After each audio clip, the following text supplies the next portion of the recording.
ठीक है फ्रेंड्स, तो चलिए गुड मॉर्निंग, आप सभी का स्वागत है द अर्क एकेडमी में। तो हम लोग जा रहे हैं एसएससी जीडी का एक अगला सेट सॉल्व करने। तो पहला प्रश्न की तरफ चलते हैं और देखते हैं क्या है। क्वेश्चन में बोल रहा है मित्रों, देखिए इस तरह के प्रश्न जब आए तो सबसे पहले छोटी कोष्ट को हम लोग सॉल्व करेंगे। तो 6 में जब हम 4 से मल्टीप्लाई करेंगे तो 6 चौके 24 यानी कि -24 आ जाएगा। और यहाँ पे -2 है तो -24 में -2 जब घटाएंगे, -2 है यहाँ पे तो -26 हो जाएगा। 16 में -26 घटाएंगे तो मैंने कितना हो जाएगा, -10 हो जाएगा। देखिए अब यहाँ पे माइनस का चिन्ह है और माइनस का चिन्ह है तो माइनस माइनस प्लस हो जाएगा यानी कि 24। यानी कि ये जो मंजिला ब्रैकेट है इसका टोटल वैल्यू कितना आ गया, 24। ठीक, अब देखिए यहाँ से 20 में से जब हम 4 घटाएंगे, 20 में से 24 घटाएंगे, माइनस का 24 तो -4 आ जाएगा और माइनस माइनस प्लस हो जाएगा। तो 40 में जब हम 4 जोड़ेंगे तो ये हो जाएगा 44, ऑप्शन नंबर ए। ठीक है फ्रेंड्स, नेक्स्ट प्रश्न की तरफ हम लोग चलते हैं। बोल रहा है प्रश्न में कि 8, 16, 20 और 32 से विभाज्य सबसे छोटी संख्या ज्ञात करिए। तो देखिए किसी भी नंबर से विभाज्य सबसे छोटी संख्या जो होती है ना, वो उसका एलसीएम होता है। ठीक है, जैसे कि अगर हम बात करें इस क्वेश्चन में कि 8, 16, 20 और 32 से विभाज्य सबसे छोटी संख्या कौन सी होगी, तो इन सब का हम लोग सीधे सीधे एलसीएम निकाल देंगे, वही संख्या उन सबसे विभाज्य होगी। तो हम निकालेंगे 8, 16, 32, 20 और 32। इसका हम लोग एलसीएम निकालेंगे मित्रों, तो एलसीएम आ जाएगा, सबसे बड़ी संख्या है हमारी 32 और 20 का कौन सा बड़ा फैक्टर 32 को काटेगा ये चेक करेंगे। तो 5 चौके 20 यानी 4 काटेगा और 5 नहीं काटेगा। ठीक है, तो 4 काटेगा 5 नहीं काटेगा यानी 5 से हमें गुना करना पड़ेगा। 16 डायरेक्ट 32 को काटेगा यानी कि 16 32 में अवेलेबल है। 8 32 को डायरेक्ट काटेगा यानी कि 8 32 में अवेलेबल है। यानी कि इसका जो एलसीएम आ जाएगा दोस्तों, ये आ जाएगा 32 पंजे 160, ऑप्शन नंबर डी। आप नॉर्मल तरीके से भी एलसीएम निकाल सकते हैं, बट एलसीएम जल्दीबाजी में निकालने का तरीका यही है। ठीक है, आगे बढ़ते हैं मित्रों। देखिए प्रश्न में बोल रहा है कि किसी संख्या में 30% की वृद्धि करके पुनः 30% की वृद्धि की जाती है। तो पूछ रहा है कि मूल संख्या की प्राप्ति के लिए बढ़ी हुई संख्या को कितना प्रतिशत कम किया जाना चाहिए। तो देखिए सबसे पहला बात हमको करना है 30% की वृद्धि। तो मैंने मान लिया कि हमारी जो संख्या थी वो 100 थी, तो 100 का 30% होगा मित्रों 30, यानी कि हमें इसमें कितना बढ़ाना है, 30% बढ़ाना है। तो 100 का 30% 30 होगा, तो हमने बढ़ा दिया 30, तो हो गया ये संख्या कितना, 130। बोल रहा है कि वृद्धि करके पुनः 30% की वृद्धि करिए, यानी कि जो 130 आया उसमें भी 30% की वृद्धि करना है। तो 130 का 30% निकालेंगे दोस्तों, 130 का 30% जब निकालेंगे हम लोग तो हो जाएगा 39। तो इसमें जब हम 39 प्लस करेंगे दोस्तों तो हो जाएगा 169। यानी कि कहने का मतलब ये है कि हमारी संख्या 100 थी, अब बढ़ के 169 हो गई है, 169 हो गई है। तो हमसे पूछा जा रहा है दोस्तों कि मूल संख्या की पुनर्प्राप्ति के लिए बढ़ी हुई संख्या को कितना प्रतिशत कम किया जाना चाहिए। तो मूल संख्या की प्राप्ति के लिए यानी कि 100 पे जाने के लिए आपको कितना कम करना पड़ेगा। तो आप कहेंगे कि 169 से हमें 100 आने के लिए 69 कम करना पड़ेगा, यानी कि 169 से हमें कम करना पड़ेगा। और प्रतिशत लाने के लिए हम लोग क्या करेंगे, 100 से गुना करेंगे। प्रतिशत लाने के लिए हम लोग क्या करेंगे, 100 से गुना करेंगे। तो यानी कि सीधे सीधे हमें दिखेगा 6900 बटा में 69। तो जब हम सॉल्व करेंगे तो हमें मिलेगा 40.82%, option number C, option number C. ठीक है फ्रेंड्स, आगे की तरफ बढ़ते हैं। अगला प्रश्न बोल रहा है कि एक क्रिकेट क्लब है, तो एक क्रिकेट क्लब में औसत उपस्थिति पिछले वर्ष 5640 था और इस वर्ष जो औसत उपस्थिति है ना वो 3820 हो गई है। तो हमसे पूछ रहा है पिछले वर्ष की तुलना में इस वर्ष कितने प्रतिशत की कमी हुई है। तो देखिए मित्रों, अगर बात किया जाए कि पहले औसत उपस्थिति कितना था, 5640 था। अब वर्तमान समय में औसत उपस्थिति कितना हो गया है, तो वर्तमान समय में औसत उपस्थिति की बात की जाए तो औसत उपस्थिति हो गया है 3820।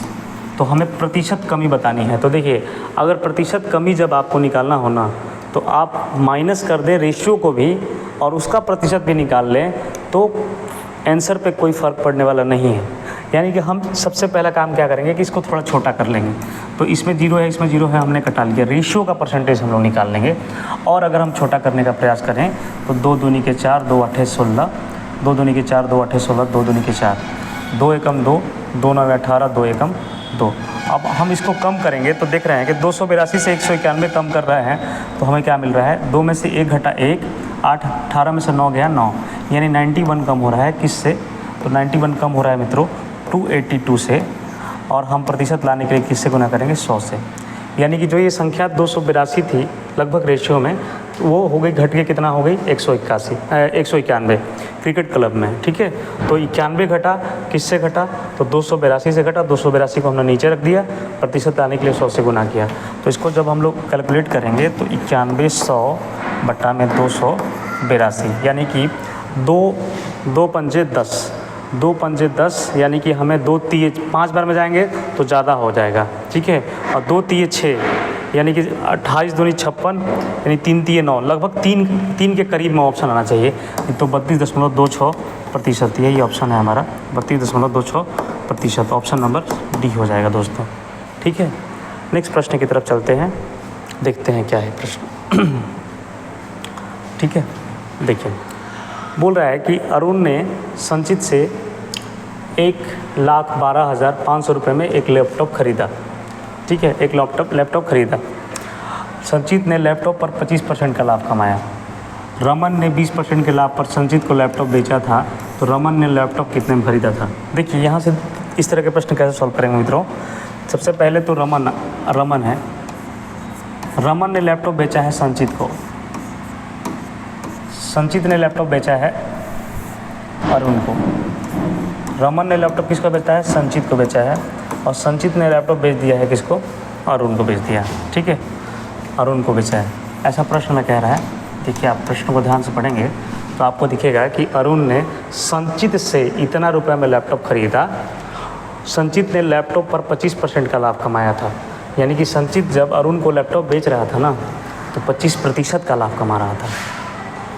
और बोल रहा है कि रमन ने 20% के लाभ पर संचित को लैपटॉप बेचा था, तो रमन ने लैपटॉप कितने में खरीदा था?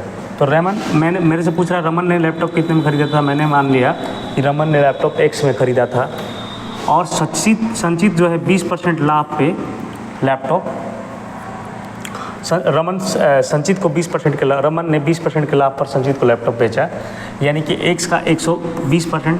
तो 120% की वैल्यू, कोई भी चीज़ 100% होता है तो इसका 120% निकालेंगे, 20% लाभ का मतलब। ठीक है, 120% मतलब सीधे सीधे हम 1.2 भी बोल सकते हैं, या यूँ कहें कि 20% का मतलब होता है 20 पंचे 100, यानी कि 1/5, यानी कि 5 की चीज़ पे 1 लाभ कमाया, यानी कि 6/5 पे बेचा है, यानी कि X का 6/5 पे संचित को बेचा है। ठीक है, यानी कि रमन ने 100 रुपये का खरीदा था और 20% के लाभ पे बेच दिया। 20% का मतलब होता है 1/5, यानी कि 5 की वस्तु पे 1 लाभ कमा के, यानी कि उस मूल्य का 6/5 में बेच दिया। 20% लाभ का मतलब ये होता है मित्रों। ठीक है, अब संचित फिर बेच रहा है 25% लाभ पे। 25% का मतलब होता है मित्रों 1/4, 25/100, यानी कि 1/4, यानी कि 4 की कोई वस्तु है तो उस पर 1 लाभ, 4 की वस्तु पे कितने का लाभ? 1 लाभ, यानी कि पहले के 5/4 मूल्य पे वस्तु बेची जा रही है। यानी कि अरुण ने जो पे किया होगा उस वस्तु के लिए, वो पे किया होगा X गुना 6/5 गुना 5/4।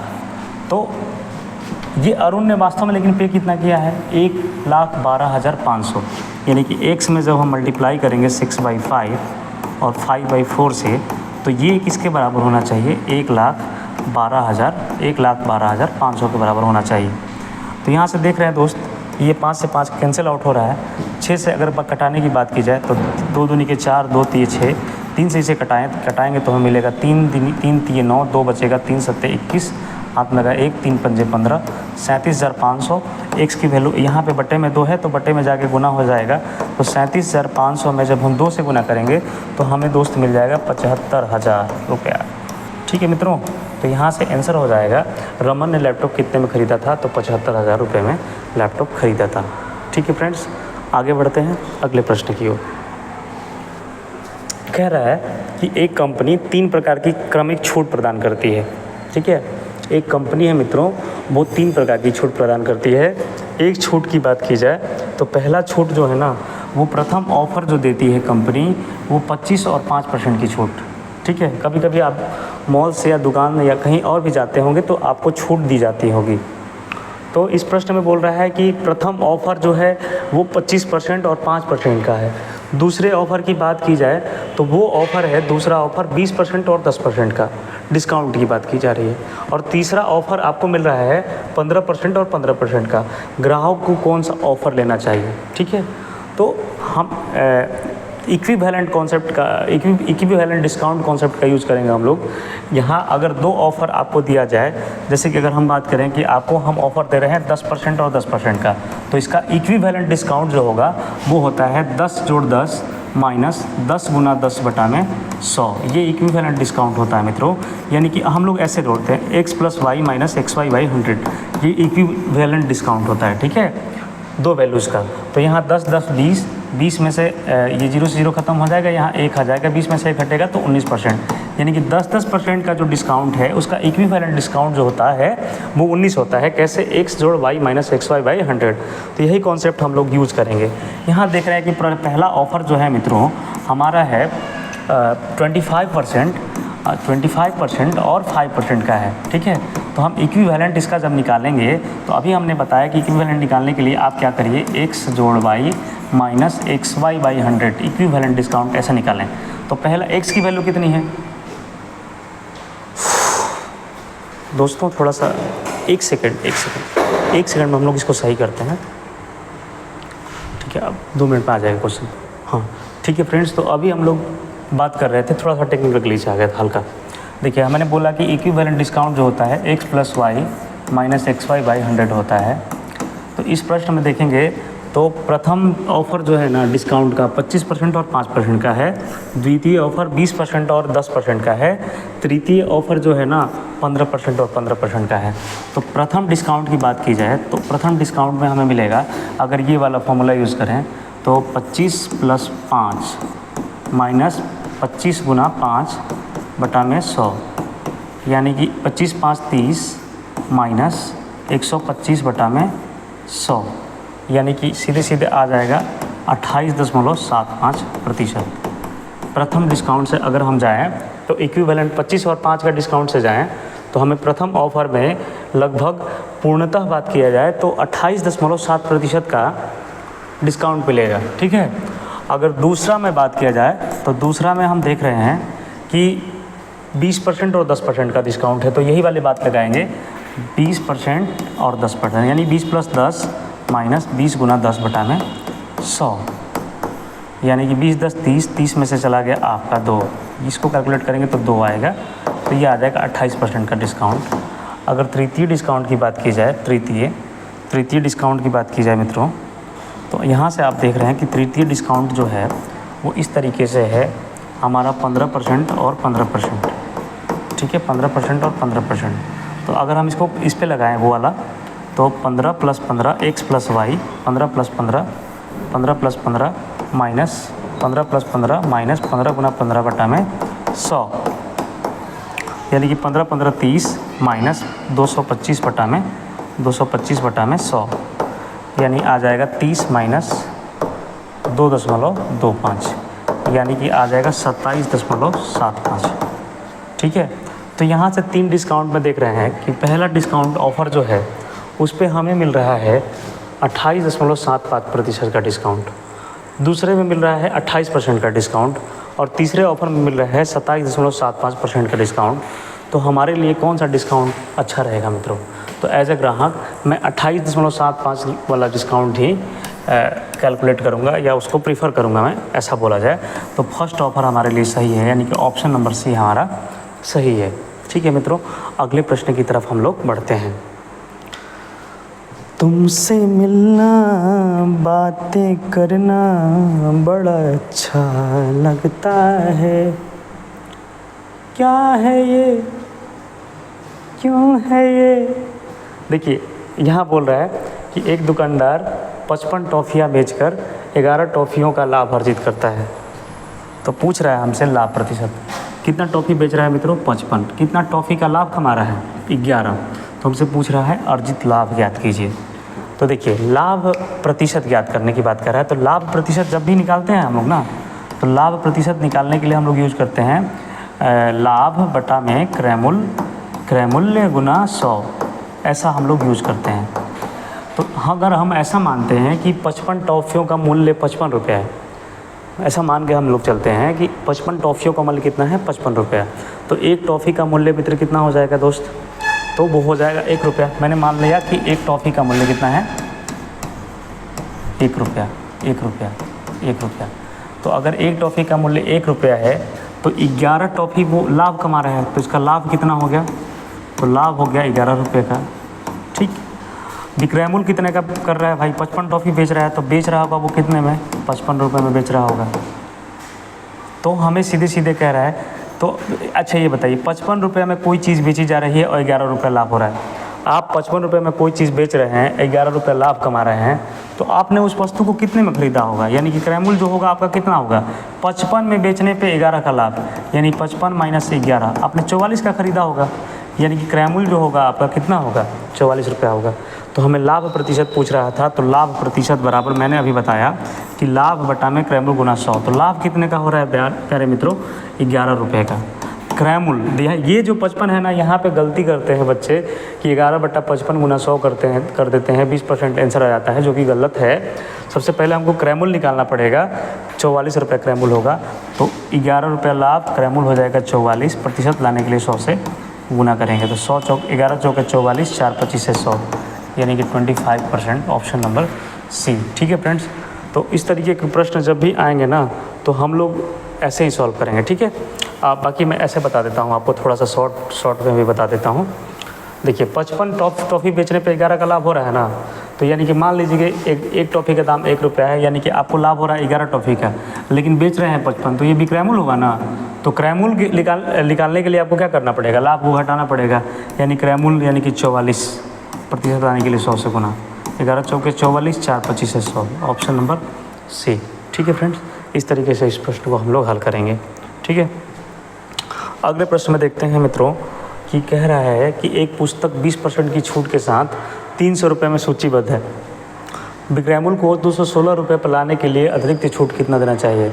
मतलब जब हम दुकान पे गए हैं तो 300 रुपया अंकित मूल्य है, पुस्तक का अंकित मूल्य कितना है 300 रुपये है।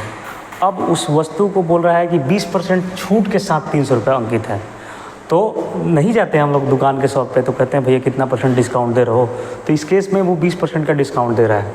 फिर बोल रहा है विक्रय मूल्य को 216 रुपये लाने के लिए अतिरिक्त छूट कितनी दी जानी चाहिए। तो सबसे पहली बात कि 300 रुपये की वस्तु है, इसका मार्क्स प्राइस जो है, अंकित मूल्य जो है 300 रुपये है, और 20% छूट की बात की जा रही है, तो 300 का 10% 30 रुपया, 20% 60 रुपया, यानी कि 240 रुपये में ये वस्तु हमें मिल जाएगी। विक्रय मूल्य जो होगा वो 240 रुपये होना चाहिए। तो यही बोल रहे हैं कि विक्रय मूल्य को 216 तक लाने के लिए अतिरिक्त छूट कितना दिया जाना चाहिए। तो विक्रय मूल्य को हमें कितना लाना है 216, किससे लाना है तो 240 से लाना है, तो कितना कम करना पड़ेगा 16 4 20 20 40 यानी 24 कम करना पड़ेगा। किससे कम करना पड़ेगा 240 रुपये से कम करना पड़ेगा। प्रतिशत लाने के लिए हम लोग 100 से गुना कर देंगे, 240 दहाम में 24 दहाम 240, पॉइंट से पॉइंट ख़त्म हो जाएगा, यानी कि 10% की अतिरिक्त छूट हमें देनी होगी, तब जाके उस वस्तु का मूल्य 216 रुपया हो पाएगा। ठीक है मित्रों, आगे बढ़ते हैं। क्या है ये, क्यों है ये, क्या खबर, हाँ मगर जो भी है बड़ा अच्छा लगता है, तुम मेरे हो इस पल मेरे हो। देखिए कह रहा है प्रश्न में कि 2 वर्ष पहले जमा की गई 10,500 रुपये की राशि प्रत्येक वर्ष के दौरान 10% वार्षिक और दूसरे वर्ष के दौरान 12% वार्षिक ब्याज दर पर बेची जाएगी तो डैश डैश हो जाएगी। मतलब मिश्रधन की बात की जा रही है कि मिश्रधन कितना हो जाएगा। तो देखिए दोस्तों, प्रश्न आप पहले समझिए कि 10,500 रुपये है, मेरे पास कितना है 10,500 रुपये है। इसको हम पहले वर्ष के दौरान 10% वार्षिक ब्याज लेते हैं, और दूसरे वर्ष में जब लेते हैं ना तो 12% वार्षिक ब्याज लेते हैं। लेकिन बोल रहा है कि ब्याज वार्षिक रूप से चक्रवृद्धि किया जाता है। वार्षिक रूप से क्या किया जाता है, चक्रवृद्धि किया जाता है। तो हमसे प्रश्न में पूछा जा रहा है, हमसे प्रश्न में ऐसा पूछा जा रहा है मित्रों कि आप बताइए कि कितना मिश्रधन हो जाएगा। तो हमारा राशि कितना है, 10,500 रुपये। पहले वर्ष ब्याज की बात की जाए तो ब्याज कितना लिया जा रहा है? 10%। तो पहले वर्ष ब्याज जो होगा 10%, तो 10,500 का 10% जब हम निकालेंगे, इतना का 10% निकालेंगे तो हमें मिलेगा 1,050 रुपया। यानी कि पहले वर्ष का ब्याज जो हो गया 1,050 रुपया हो गया। अगर दूसरे वर्ष की बात की जाए ब्याज की, तो 12% ब्याज है। दूसरे वर्ष के दौरान ब्याज कितना है? 12%। तो 12%, 10,500 का हम सीधे सीधे 12% निकाल देंगे। तो 10,500 का हमने निकाला 12%, तो 12/100, 0 ख़त्म, यानी कि 1260 हो जाएगा ना। 1200 + 60, 1260 रुपये हो जाएगा। यानी कि दूसरे वर्ष का अगर 12% की दर से ब्याज की बात करें तो 1260 रुपये हो जाएगा। तो 10,500 रुपये का पहला वर्ष ब्याज 1,050 बना, दूसरा वर्ष ब्याज 12% की दर से 1260 बना। तो चक्रवृद्धि ब्याज जो होता है वो ब्याज पे ब्याज होता है। चक्रवृद्धि ब्याज क्या होता है? ब्याज पे ब्याज होता है। तो हम देखेंगे कि क्या इससे पहले कोई ब्याज बना था? तो नहीं बना था। इससे पहले कोई ब्याज है? यानी कि ये जो राशि 1,050 रुपये बनी है पहले साल, ये अब मूलधन हो जाएगी। ठीक है, ये राशि मूलधन हो जाएगी, मूलधन के रूप में जुड़ जाएगी। यानी कि अब अगले वर्ष जो ब्याज लगेगा इस 1,050 पे भी लगेगा। यानी कि 1,050 का हमें 12% भुगतान करना पड़ेगा, क्योंकि दूसरे वर्ष का रेट कितना दे रखा है? 12%। तो यहाँ से 10 से 10 ख़त्म हो जाएगा, 12×5 = 60, और 12×5 = 60, 1260 हो जाएगा। ये भी लगभग 1260 हो जाएगा। अब बटा में 0 है, यानी कि 126 रुपये यहाँ से हमें ब्याज मिल जाएगी मित्रों। तो हमें पूछ रहा है कि टोटल कितना हमें भुगतान करना पड़ेगा या टोटल कितना पैसा हो जाएगा। तो आप देखेंगे कि 1,050 रुपये यहाँ पे होगा, आपको 1,050 रुपये यहाँ पे देना पड़ेगा। ये जो वैल्यू है 1,050 ये वाली हो गई, और 1260 रुपये यहाँ पे भी देना पड़ेगा, 1260 ये वाला भी, और 126 रुपये ये भी ब्याज बनेगा, 126 रुपये ये भी ब्याज बनेगा। तो सबको जोड़ेंगे तो 6 2 8, 8 5 13, हाथ लगा 1 1 1 2 2 2 4 1 1 2, यानी कि 2,436 रुपये तो ब्याज ही हो जाएगा मित्रों। और राशि कितनी थी? तो राशि 10,500 रुपये की थी। 10,500 की राशि पर 2,436 रुपये का ब्याज जब हम जोड़ेंगे, 2,436 रुपये का ब्याज जब जोड़ेंगे तो 6 3 5 4 9 2 1, 12,936 रुपये मिश्रधन हो जाएगा। यानी कि ऑप्शन नंबर बी हो जाएगा। ठीक है फ्रेंड्स, तो आगे बढ़ते हैं हम लोग, एक नेक्स्ट क्वेश्चन की तरफ बढ़ते हैं। ठीक है, देखिए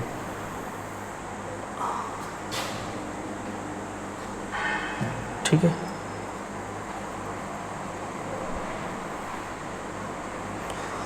क्या है ये, क्यों है ये, क्या खबर, हाँ मगर जो भी है बड़ा अच्छा लगता है। देखिए, बोल रहा है कि एक कंपनी ऋण 10% वार्षिक दर से चक्रवृद्धि ब्याज लेती है। मतलब कि एक कंपनी का रेट कितना है? 10%। ऋण मतलब आप समझ रहे हैं, ऋण मतलब कर्जा। तो 10% चक्रवृद्धि ब्याज लेती है। कंपनी द्वारा 2 वर्ष की अवधि के लिए इतना 2,20,000 रुपये की राशि दी जाती है। कंपनी ने प्रत्येक वर्ष के बजाय प्रत्येक 6 माही में ब्याज को चक्रवृद्धि कर दिया।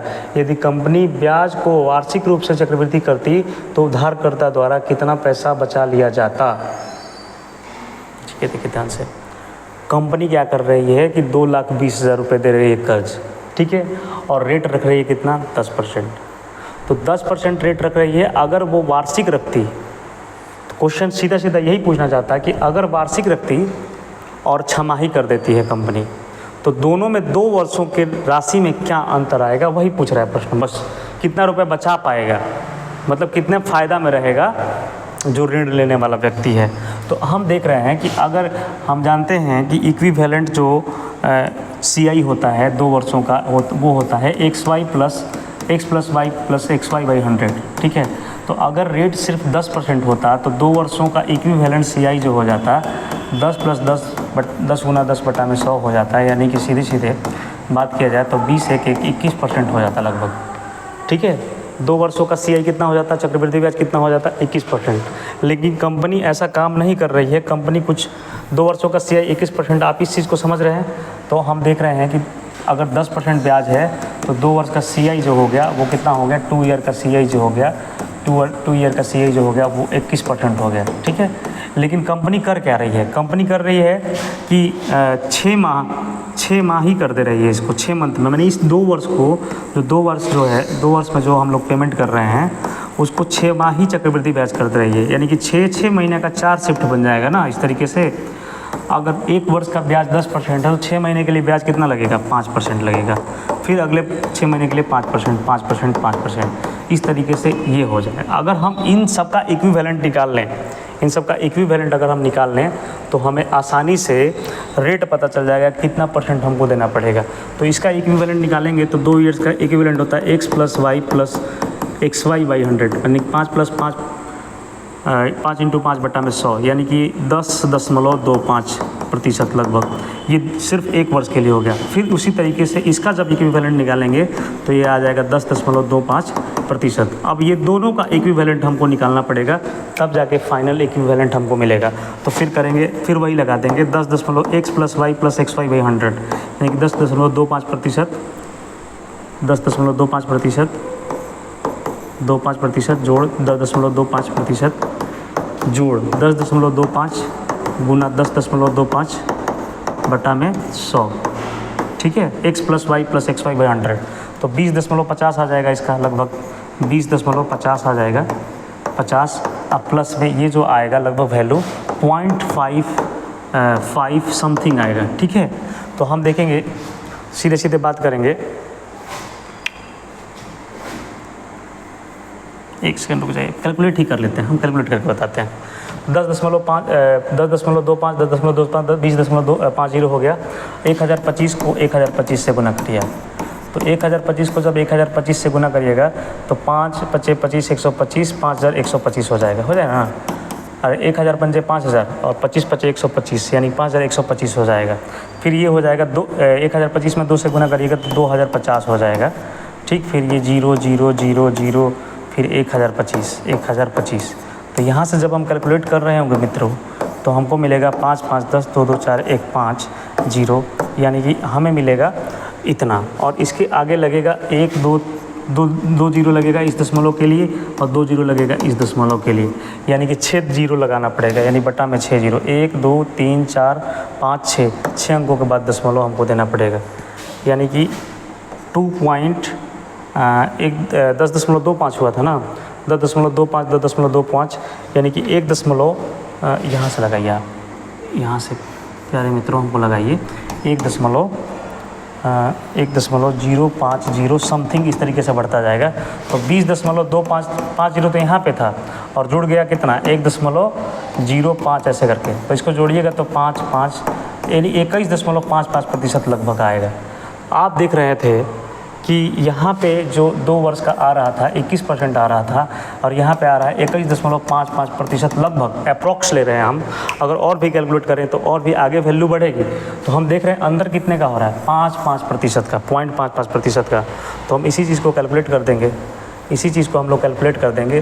तो कैलकुलेट कैसे करेंगे, हम लोग कहेंगे कि जो मूलधन थी वो लगभग थी 2,20,000 रुपये। मूलधन कितनी थी, 2,20,000 रुपया था मूलधन, 2,20,000 रुपया था। इसमें कितना से गुना कर देंगे हम लोग, कितना % निकाल देंगे, 0.55% निकाल देंगे इसका, 0.55% निकाल देंगे।